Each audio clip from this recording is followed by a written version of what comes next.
let me turn finally to Rwanda. In August last year, Paul Rusesabagina, the subject of the film Hotel Rwanda, which many members may have seen, and a vocal critic of President Kagame, who in fact is suffering from cancer, was drugged, bound, and forcefully returned to Rwanda, where he has been imprisoned and tortured.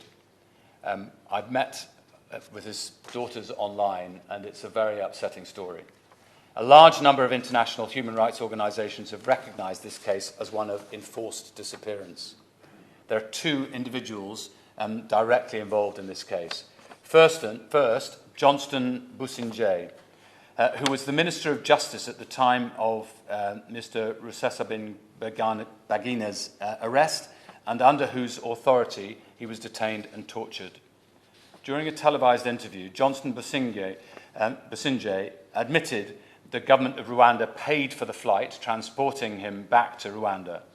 Johnston Busingye has since been removed as Minister of Justice and appointed as High Commissioner to the United Kingdom. As far as I understand it, the UK has still not yet given its agrément to this appointment. I hope it will announce today that it has absolutely no intention of doing so, because he should be on a list of sanctioned individuals, not people being escorted to Buckingham Palace to have their credentials agreed by Her Majesty. Secondly, Colonel Jano Ruhunga. He is the Secretary General of the Rwanda Investigative Bureau, who was also heavily involved in the unlawful kidnapping and the associated human rights violations. Mrs. Miller, all of these names, I believe, should be added to the list of those who are sanctioned by the United Kingdom. In Rwanda, finally, Johnston Busingye. And I do reiterate this point.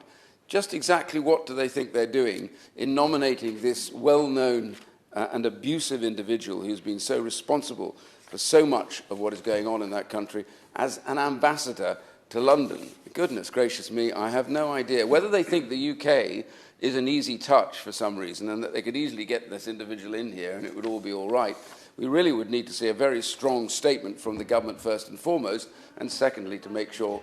I'm just finishing now, Isabel, I'm just finishing now. And finally, Colonel Janro Ruhunga and Secretary General of the Rwanda Investigations Bureau, heavily involved in detention and in torture. And I simply say to my honourable friend, the reason I'm repeating that list, as my co-chair has also said the list, it's because whatever happens after this, I want to share a part of that. The government now must sanction these people, at least as a start.